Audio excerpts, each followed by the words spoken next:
Hey guys, it's me again, Barry with Barry's 8-Track and Classic Car Radio Repair, and this time we're demonstrating unit. This is a Pioneer HR100. This is sent in by Jarrett in Ottawa, Ontario. So we've got some international business going on here. Thank you so much for your business from Canada, Jarrett. I'll point out, for one thing, this deck is, I very highly recommend this type of deck. For stereo use. It's very reliable, very consistent from one to the next. One of my videos features me testing 8 of these at once. So the HR99 and HR100 are, in my opinion, the safest investment and balanced with the best quality as far as a recording stereo deck goes. Now the HR99 and the HR100 are basically the same, except the HR100 has Dolby, which I consider absolutely useless. I never ever use Dolby. On the HR100, the meters light during playback, which is a nice little aesthetic feature. On the HR99, the meters only light during recording. So, so you would buy the 100 if you wanted to see those cool meters light up. You don't buy a deck because it's got Dolby. Not very many tapes were recorded with Dolby in the first place. Even the ones that were recorded with Dolby sound brighter and crisper without Dolby.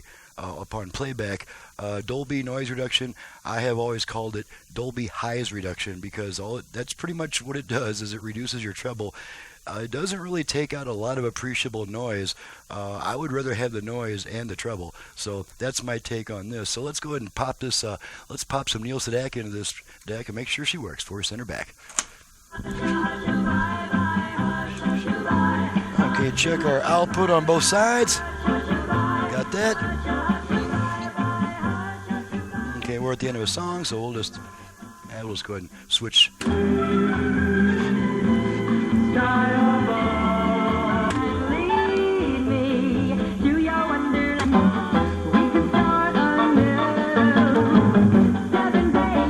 What they're saying isn't true.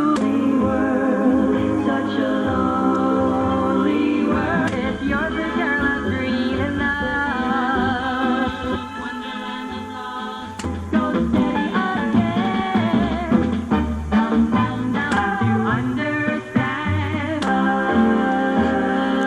All right, so let's check the automatic stop functions. I've got a tape here that only has about 10 seconds worth of tape and then a foil splice, so that it changes tracks every 10 seconds. So let's just go ahead and pop it in. Let's set this to stop at the end of a single program. You can disregard those noises. It's just little test signals and stuff that somehow end up on the tape. Okay, there's our automatic stop at the end of one. Now let's set it to end at the end of all tracks, or all programs.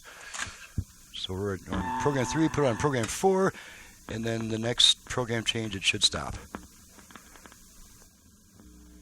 And there we go, it stopped. Okay, so that takes care of that. Nope, we got one last little check to do, our speed test. Want to make sure it runs at the right speed. It was running slow when it came in.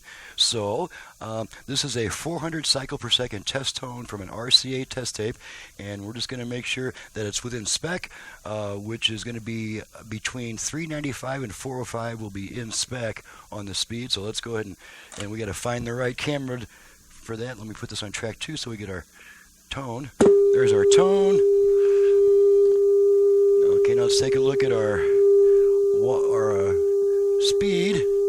Looking for anywhere between 395 and 405. We're at 401, 400, and that is, I'm going to call that perfect. I'll just call that perfect. That's good enough. We are like within 0.005% or something like that. So that's good. So that takes care of that. The unit's ready to go back. I'm ready to get on to the next job. So let me see if I can find my face again. Here I am. I'm Barry with Barry's 8-Track and Classic Car Radio Repair. And any Pioneer deck is going to be an excellent deck. You're always going to be safe investing in a Pioneer deck. None of them used really crazy, highly specialized parts. You can still get most of the parts for the electronics in the Pioneers.